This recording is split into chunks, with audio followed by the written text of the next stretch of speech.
अस्सलाम वालेकुम एस्पिरेंट्स, मेरा नाम नायाब रमज़ान है and I am from 49th common. मेरी आज की वीडियो बनाने का मकसद उन एस्पिरेंट्स के सवालात का जवाब देना है जो ये पूछ रहे थे कि मैम हम चीज़ों को मेमोराइज़ कैसे करें, हमें कोटेशन नहीं याद होती, हमें रेफरेंसेस नहीं याद होते। और ख़ास तौर पे one of my good students, तो उनमें से भी एक लड़की पूछ रही थी कि मैम चीज़ों को कैसे मेमोराइज़ करते हैं, मुझे रेफरेंसेस याद नहीं होते, कोटेशंस याद नहीं होती। देखिए, अगर मैं आपसे अपनी जर्नी में डिस्कस करूँ कि मैंने क्या किया था, तो हो सकता है कि वो आपके लिए इतना बेनिफिशियल ना हो, लेकिन ये भी हो सकता है कि मेरा बताया हुआ मेथड किसी एक शख्स के लिए जो है ना वो कारआमद साबित हो जाए, और अगर वो उसके लिए कारआमद साबित हो जाए तो फिर मेरी वीडियो का जो है वो मकसद पूरा हो जाएगा। सबसे पहली बात तो ये है कि अगर मैं इंग्लिश एसे की बात करूँ तो इंग्लिश एसे के लिए मुझे ये अंदाज़ा था कि मुझे स्टैटिस्टिक्स को डिस्कस करना ही पड़ेगा पेपर में। डेफिनेटली जो टॉपिक्स होते हैं ना, जैसे कीवर्ड्स होते हैं, economy, corruption, education, accountability, democracy, ये जो बेसिक कीवर्ड्स होते हैं ये तो आप समझ लें कि पेपर में आने ही आने हैं। ऐसा नहीं हो सकता कि पाकिस्तान के मसाइल 15 से 20 हैं, उनमें अचानक कोई नया इजाफा हो जाए। हो सकता है कि आप कोई मतलब फॉर एग्जांपल होता तो ये होता कि अगर आपको एक ही टॉपिक दिया जाता तो आपके लिए मुश्किल भी हो जाता। जब आपको ये पता है कि आपको एटलीस्ट 10 टॉपिक्स डिस्कस करने को दिए जाएंगे तो आपके लिए फिर ये भी कंफर्मेशन है कि उन 10 टॉपिक्स में से कोई ना कोई ज़रूर होगा जो आपने तैयार किया होगा। जैसे जेंडर है, ठीक है, तो ये जो बेसिक टॉपिक्स होते हैं ना, इन टॉपिक्स की एक्चुअली पेपर चेकर आपसे डोमेन पूछ रहा होता है। डोमेन पूछने के लिए ये ज़रूरी है, डोमेन का आंसर करने के लिए ये ज़रूरी है कि आपके पास जो है ना वो लेटेस्ट डाटा हो। लेटेस्ट डाटा के लिए हमें करंट स्टैटिस्टिक्स जो है वो देखने पड़ते हैं। मुझे अंदाज़ा था कि अगर करप्शन पे ऐसे आया तो मैं करप्शन के इंडेक्सेस को डिस्कस करूँगी, अगर इकोनॉमी पे ऐसे आया तो मैं फिस्कल डेफिसिट, हमारा करंट अकाउंट डेफिसिट, सरप्लस क्या है और फॉरेन एक्सचेंज रिजर्व्स क्या हैं, इन्फ्लेशन रेट क्या है, पॉवर्टी रेट क्या है, इनको डिस्कस करूँगी।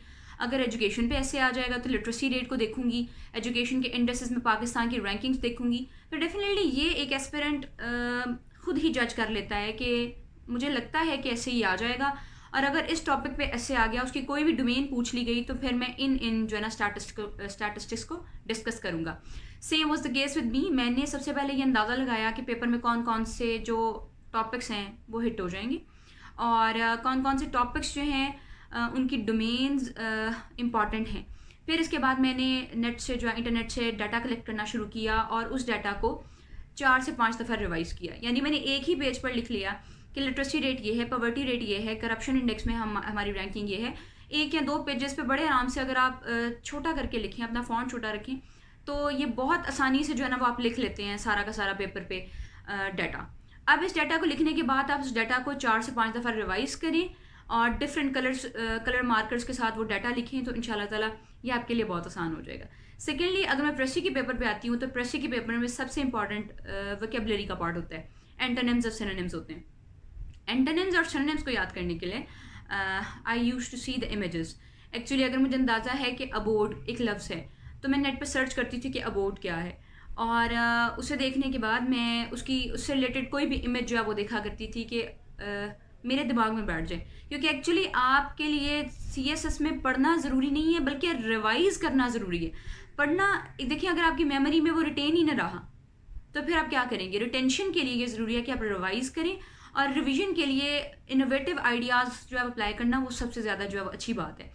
तो वोकेबलरी के लिए I use to see the images. अगर किसी की इमेज नहीं होती थी तो फिर मैं देखती थी 3 से 4 सेंटेंसेस उससे कैसे लिंक होते हैं, और इस तरह मैं अपनी वोकेबलरी की बिल्डिंग करती थी। तो वोकेबलरी के लिए मैंने ये किया था कि मैं रिस्पेक्टेड जो वर्ड होता था उसकी इमेज देखा करती थी। अगर इमेज ना नहीं होती थी फिर मैं कोई शॉर्ट यूट्यूब की वीडियो देखा करती थी, और अगर मुझे वीडियो भी नहीं मिलती थी किसी वर्ड पे तो फिर मैं 3 से 4 सेंटेंसेस देखा करती थी कि वो कैसे लिखते हैं। क्योंकि आप लोग वोकेबलरी में मिस्टेक ये करते हैं कि आप वोकेबलरी लिखते हुए समझते हैं कि जो लफ्ज़ फॉर एग्जांपल आपको लगता है ना कि जो लफ्ज़ खंजर की सेंस दे रहा है, छुरी में भी, छुरी किसी और पर्पज़ के लिए यूज़ होती है, डेफिनेटली खंजर का जो है वो काम वो कोई और है। तो आप अपने पेपर में, अपने ऐसे में ये बहुत बड़ी मिस्टेक कर रहे होते हैं कि आप छुरी की जगह खंजर का वर्ड रिप्लेस कर रहे होते हैं। तो आपको समझाने का मकसद ये है कि वोकेबलरी का प्रॉपर यूज़ भी देखें। सिर्फ सिनोनिम देखने से कुछ नहीं होता, आप वोकेबलरी का प्रॉपर यूज़ भी देखें कि वो किस तरह होगा, ठीक है। अगर मैं बात करूँ करंट अफेयर्स की, करंट अफेयर्स में जो मिस्टेक मैंने की थी, मैं आप लोगों को एडवाइस करूँगी आप वो मिस्टेक्स ना करें। करंट अफेयर्स में MCQs बहुत बहुत इंपॉर्टेंट है, ऑब्जेक्टिव पोर्शन बहुत इंपॉर्टेंट है। जो भी वक्त में, मतलब फॉर एग्जांपल यू नो कि 2022 में आपने अपेयर होना है या 23 में, तो उससे 4-5 मंथ्स पहले जितने भी जो है वो इवेंट्स हुए, हैपनिंग्स हुए, उनकी डेट्स को अलहदा ज़रूर लिखें और उसको मेमोराइज़ करने के लिए आप माइंड मैप्स बनाएं। माइंड मैप्स बनाना बहुत ज़रूरी होते हैं। फॉर एग्जांपल आप एक ही पेज पर फेबररी का माइंड मैप बनाएं कि फेबररी 2020 में ये हुआ था, ठीक है, या 21 में ये हुआ था। इसी तरह जनवरी 2021 में ये हुआ था। तो एक माइंड मैप जब आपके डिफरेंट पेजेस होंगे ना मंथ के हिसाब से, और आप उन्हें 2 या 3 दफ़ा रिवाइज करेंगे तो definitely that would be very easy for you. अगर मैं पाकिस्तान अफेयर्स की बात करूँ तो पाकिस्तान अफेयर्स में कोटेशंस याद करने के लिए मैं उन्हें रिकॉर्ड किया करती थी क्योंकि मुझे अंदाज़ा था कि फॉर एग्जांपल मैं स्ट्रगल फॉर पाकिस्तान से कोई कोटेशन उठा रही हूँ और मुझे वो नहीं याद हो रही क्योंकि वो 3-4 लाइंस पे जो है वो है मुझे नहीं याद हो रही, तो आई यूज टू रिकॉर्ड। मैं खुद ही अपने मतलब खुद बोलती थी और रिकॉर्डर चला देती थी। रिकॉर्डर जो है मेरे ही वर्ड्स को जो है ना वो रिकॉर्ड करता था, जो कि मैं बुक से पढ़ रही होती थी, और फिर उस रिकॉर्डिंग को हमने लेयर टाइम में या जब भी मैं फ्री होती थी अपनी ही रिकॉर्डिंग सुन लिया करती थी। इससे होता ये था कि जब मैं किसी बात को खुद बोलती भी थी और उसे लिसन भी करती थी, यानी लिसनिंग भी होती थी और स्पीकिंग भी, तो एक्चुअली मेमोराइजेशन के असूल भी यही हैं कि आप 3 काम एटलीस्ट करें, एटलीस्ट 3 काम, reading, then speaking and then listening, ठीक है। राइटिंग कर लें तो वो तो फिर सोने पे सुहागा हो जाता है ना, लेकिन मिनिमम रिक्वायरमेंट्स वो यही होती हैं कि कम से कम आप लिखें, बोलें, सुने और कहें, ठीक है। तो आप कोशिश करें कि अगर आपको कोई चीज़ लिखने का आपका नहीं दिल चाह रहा, क्योंकि डेफिनेटली रिवीजन का बेहतरीन तरीका लिखना है, लेकिन अगर आपका लिखने का दिल नहीं चाह रहा तो आप खुद ही वो कोटेशन 3 से 4 दफ़ा जो है ना वो सुने, अपनी ही बोली हुई कोटेशन रिकॉर्ड करें और उसे सुने। Then you will come to know कि हाँ मुझे अपने ही वर्ड्स जो मतलब मुझे अपनी ही रिकॉर्डिंग जो है वो याद हो गई है और आपको कोटेशन मेमोराइज करना आपके लिए कोई भी इतना बड़ा प्रॉब्लम नहीं रहेगा। If I talk about the general science and ability, diagrams बनाएं। देखिए डायग्राम से आपको वैसे ही सारे कंसेप्ट का अंदाज़ा हो जाता है, और अगर आपने डायग्राम्स बना के अपनी नोटबुक में उससे साथ साथ देखते जाएं और डायग्राम्स बनाते जाएंगे तो पूरा कंसेप्ट भी आपको याद हो जाएगा, और डायग्राम में कलर करने से और डायग्राम्स को देखने से आपकी तैयारी भी अच्छी हो जाएगी। क्योंकि CSS में आपके पास नॉलेज इतना ज़्यादा हो जाता है कि आपसे संभालना मुश्किल हो रहा होता है कि मैं इसे कैसे संभालूँ। I am just talking about the serious aspirants. तो बहुत मुश्किल हो जाता है उस वक्त अपने नॉलेज को कूजे में बंद कर लेना, बहुत बहुत मुश्किल होता है, ठीक है। तो इस वजह से I would advise you people कि आप वो काम करें जो आपके लिए आसानी का बाइस बने। इसलिए मैं ये करती थी कि मैंने अपना एक रजिस्टर रखा हुआ था, मैं उस पर फॉर एग्जांपल मैंने गैलेक्सी ड्रॉ किया तो मैं गैलेक्सी में कोई कलर्स कर लेती थी। सिर्फ 3 से 4 मिनट की बात होती है, ठीक है, लेकिन 3 से 4 मिनट ना सिर्फ आपको पूरा कंसेप्ट समझा देते हैं बल्कि आपके लिए बहुत बहुत ज़्यादा आसानी हो जाती है। पेपर में भी आपको याद आ जाता है कि ठीक है ये वो वाला वॉल्केनो है, इसकी एग्जांपल ये थी, इसकी टाइप ये थी। जनरल साइंस एंड एबिलिटी में आपको ये फ़ायदा देगा।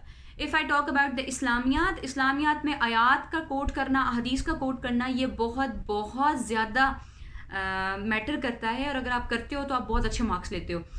देखो आई यूज़ टू राइट आयात्स ऑन द पेपर, इसके बाद में वही पेपर जो कलर पेपर कंप्यूटर शीट्स होती हैं वही अपनी अलमारी पे पेस्ट कर दिया करती थी, और सुबह उठने के बाद सबसे पहले मैं उन्हें देखा करती थी, उनकी तिलावत किया करती थी, और डेली 1 महीना ये काम करने के बाद मुझे अंदाज़ा हुआ कि अगर वुमेन का इशू है तो मुझे उस पर भी आयत आती है, अगर ज़कात का इशू है, ज़कात का कोई मसला है या कोई टेररिज्म है या कुछ भी है, तो कुरान का आयात मुझे खुद ब खुद रोज़ तिलावत करने से मुझे वो हिफ्ज़ हो गई हुई हैं। देयरफॉर आप लोगों को भी ये एडवाइस है कि अगर आप कुछ याद करना चाहते हैं इंग्लिश एससी या प्रेसी में तो कोशिश करें कि आप रिकॉर्ड करें। रिकॉर्ड नहीं कर सकते तो आप अपने सामने चार्ट लगा के रखें। अगर आप ये नहीं करेंगे तो मेमोराइजेशन आपके लिए मुश्किल हो जाएगी। या फिर तीसरा तरीका हमारे पास अपने माइंड को माइंड मैप के ज़रिए या डिफरेंट कलर्स के ज़रिए कोई भी चीज़ रिमाइंड करवाना होता है, ठीक है।